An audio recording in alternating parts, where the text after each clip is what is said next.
Ma femme et ma belle-mère parlaient souvent dans leur langue maternelle, alors je les ai enregistrés. J'ai fait traduire et j'ai découvert une vérité choquante qui a tout changé. Ma femme et moi sommes mariés depuis 2 mois. Nous sommes de cultures différentes. Dans sa culture, il est normal de vivre avec ses parents. Nous avions discuté d'emménager avec eux après le mariage, mais je n'étais pas à l'aise. Je suis née et j'ai grandi en Amérique. Mes parents sont venus ici jeunes. À 19 ans, je suis partie et ils ont soutenu ma décision. Je lui ai dit que je n'aimais pas l'idée de vivre avec mes beaux-parents. Elle a dit que c'était important dans sa culture. J'ai dit que je respectais nos différences, mais que je ne ferais pas de compromis là-dessus. Je voulais de l'intimité. J'avais visité son appartement. Nous ne tiendrions pas tous. Je pensais que ses parents vivaient avec elle. Elle avait donné cette impression. Elle m'avait dit qu'elle avait grandi ici. Finalement, nous avons trouvé un compromis. Essayer pendant quelques mois, puis déménager si inconfort. J'ai accepté. Nous avons eu une petite cérémonie, mais c'était magnifique. J'ai emménagé dans son appartement. Sa famille était extrêmement gentille. Je ne sentais rien. Sa mère et elle parlaient souvent dans leur langue. J'étais curieux. Je lui ai demandé de me l'enseigner, mais elle refusait, disant que ce n'était pas nécessaire. J'ai dit que je voulais faire partie des conversations, mais elle ne m'enseignait toujours pas. Le temps a passé. J'ai pris des cours en ligne. Je ne comprenais que quelques phrases. Nous travaillions tous les deux. Cela faisait environ 1 mois et demi de mariage, et ma belle-mère ne cessait de lui dire de le faire. C'était la seule phrase que je comprenais. Quand je la regardais, elle me souriait de manière gênée. Je sentais que quelque chose n'allait pas. Je lui posais des questions, mais elle m'évitait, disant « plus tard ». Ma belle-mère devenait de plus en plus anxieuse. J'ai essayé de lui demander, mais pas de réponse non plus. J'en avais assez. Nous n'étions même pas partis en lune de miel. Je voulais aller à l'étranger, mais elle refusait, invoquant le travail. Un jour, j'ai parlé avec une collègue venant du même pays. Je lui ai demandé si elle parlait la langue. Elle a dit oui. Je lui ai demandé si elle pouvait m'aider à traduire quelques phrases. J'allais les enregistrer. Je vivais avec elle depuis presque 2 mois et je n'aimais pas être exclue. Je savais qu'il se passait quelque chose. Je n'en croyais pas mes oreilles. Ma collègue, avec des écouteurs, traduisait les enregistrements secrets des conversations. Chaque mot faisait sombrer mon cœur. Ce n'étaient pas des discussions anodines. C'était bien plus sombre. Ma femme et ma belle-mère prévoyaient de m'utiliser. J'étais un moyen. Ma belle-mère croulait sous les dettes. Ma femme, bien qu'ayant grandi ici, avait des liens forts avec sa culture. Elle avait été poussée à trouver une solution. Moi. Elles avaient besoin de quelqu'un pour les soutenir financièrement, payer les dettes et garantir une vie confortable. J'étais la cible idéale, un Américain naïf, passionné. Mais ce n'était pas tout. Ma belle-mère était malade. Elle avait besoin d'un traitement coûteux. Ma femme avait accepté de m'épouser pour s'assurer que je paie tout. Elle riait dans les enregistrements, se moquant de ma naïveté. « Il est si facile à manipuler », disait ma femme. Ma belle-mère répondait « Tu as bien fait de le choisir. Il est faible, mais il a de l'argent. » Je me suis sentie trahie. Tout ce que nous avions construit, tous les moments partagés, toutes les promesses, n'étaient qu'une mascarade. J'étais un pion. Le pire, c'est que j'étais réellement tombée amoureux. J'avais placé ma confiance, ouvert mon cœur, et elle avait utilisé tout cela contre moi. Je ne savais pas quoi faire. Ma première réaction a été une rage pure. Je voulais la confronter immédiatement, mais quelque chose m'a retenue. J'avais besoin de réfléchir. Si elle jouait un jeu, je jouerais aussi, et pour gagner. Dans les jours qui ont suivi, j'ai fait semblant que rien ne s'était passé. J'ai agi comme si j'étais heureux. J'ai même montré un intérêt accru pour apprendre leur langue. Ma femme semblait surprise, mais satisfaite. Pendant ce temps, je planifiais. D'abord, sécuriser ma situation financière. J'avais déposé une somme importante sur un compte commun.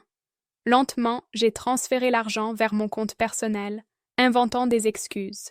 Elle n'a rien suspecté. Ensuite, j'ai collecté des preuves, plus d'enregistrements, photos de documents. J'ai découvert qu'elle contactait un avocat pour me mettre dans une mauvaise situation.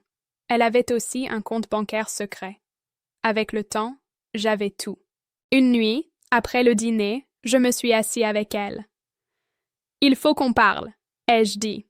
J'ai pris mon téléphone et joué les enregistrements. Son expression a changé. Elle est devenue pâle. Qu'est-ce que c'est? A-t-elle demandé. C'est toi et ta mère en train de planifier de m'utiliser, j'ai répondu.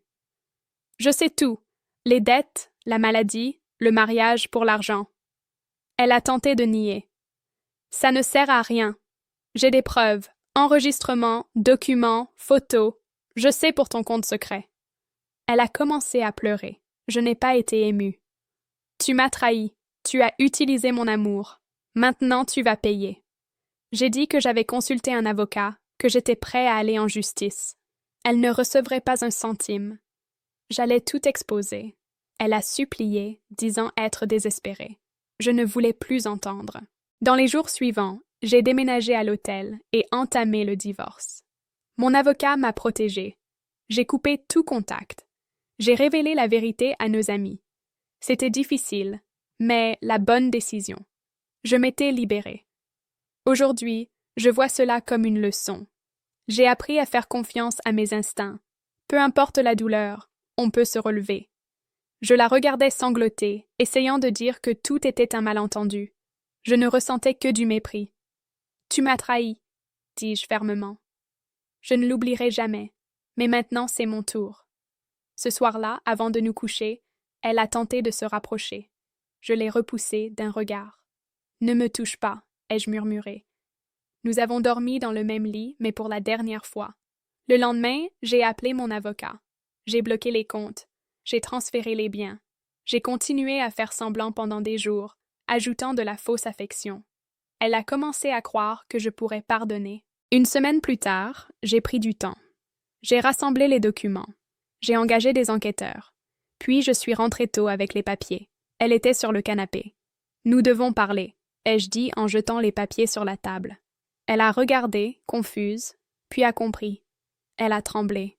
« Ce sont les papiers du divorce. Signe-les. Tu n'as aucune issue. » Elle a supplié avec de fausses larmes. « Je t'aime. » J'étais désespérée. « Ta gueule, » ai-je coupé. « Il n'y a pas d'amour. Tu m'as utilisé. » J'ai posé mon téléphone et joué les enregistrements. J'ai vu la panique. Tu savais exactement ce que tu faisais. Eh bien, nous y sommes. Elle est restée silencieuse, puis a explosé. Et qu'est-ce que tu veux que je fasse? Que je laisse ma mère mourir? Tu crois que tu vaux mieux? J'ai ri amèrement. Ce n'est pas mon travail de sauver ta mère ni de vous entretenir pendant que vous riez de moi. Je me suis levée. J'ai pris toutes les précautions. Toi et ta mère n'aurez rien.